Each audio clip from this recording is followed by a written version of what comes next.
Chers lecteurs et chères lectrices, bonjour et bienvenue sur le site de Corbeau News Centrafrique. C'est Gisèle Moloma qui vous retrouve ce matin pour une nouvelle analyse de l'actualité brûlante de notre pays. Et pour décortiquer ensemble cette situation complexe, je suis accompagnée de mon excellent collègue Eric Nezapa. Bonjour Eric Nezapa.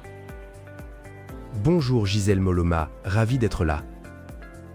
Alors Eric Nezapa, qu'est-ce qui retient notre attention aujourd'hui sur le CNSC? Quel sujet nous interpelle?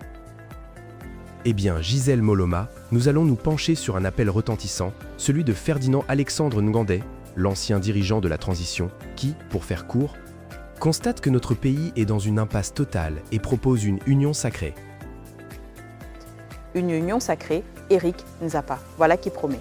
Donc pour bien comprendre ce qui nous est rapporté, Ferdinand Alexandre Ngandé, qui a un jour tenu les rênes de l'État, observe que la République centrafricaine est complètement immobilisée sur le plan politique. Il semble que toutes les portes, toutes les voies de discussion avec le pouvoir actuel de Bangui sont cadenassées. L'ancien chef d'État estime qu'il n'y a plus aucune issue conventionnelle pour démêler cette crise qui nous étouffe. Le dictateur Faustin Archange Touadéra aurait-il tout verrouillé? C'est bien l'impression qui se dégage, Gisèle Moloma, et face à ce blocage, Ferdinand Alexandre Ngandé ne mâche pas ses mots. Il exhorte toute la population à un sursaut national, une véritable renaissance, pour créer cette fameuse union sacrée. Selon lui, cette alliance doit s'élever au-dessus de toutes les petites ambitions personnelles, des divisions politiques et des intérêts étroits. L'objectif, et c'est un grand mot, est de rassembler la nation autour d'une seule idée, la libération du peuple et la fin de cette servitude quotidienne qui nous colle à la peau. La fin de la servitude, Eric Nezapa, le mot est lâché et quand on lit la suite, on découvre que cet appel à la mobilisation générale ne vise pas n'importe qui. Il s'adresse en priorité à nos forces armées centrafricaines, les FACA, ainsi qu'aux forces de défense et de sécurité intérieure. L'ancien dirigeant invite avec une certaine insistance les hommes en uniforme et les forces vives de la société civile à une prise de conscience collective.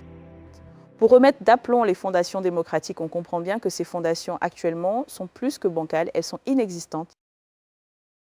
Exactement, Gisèle Moloma. Pour Ferdinand Alexandre Ngandé, cette cohésion interne, cette unité est la seule et unique méthode pour que les Centrafricains reprennent en main leur propre destinée nationale. Un destin, faut-il le dire, qui semble avoir été confisqué par le dictateur Faustin Archange Touadéra et sa clique. Un appel qui, disons-le, a le mérite de la clarté. Gisèle Moloma insiste. Cet article qui nous éclaire sur la situation nous est proposé par Anselme Mbata. Et pour toutes nos lectrices et tous nos lecteurs qui souhaitent contacter la rédaction de Corbeau News Centrafrique, le numéro est le +236 70 16 44 65.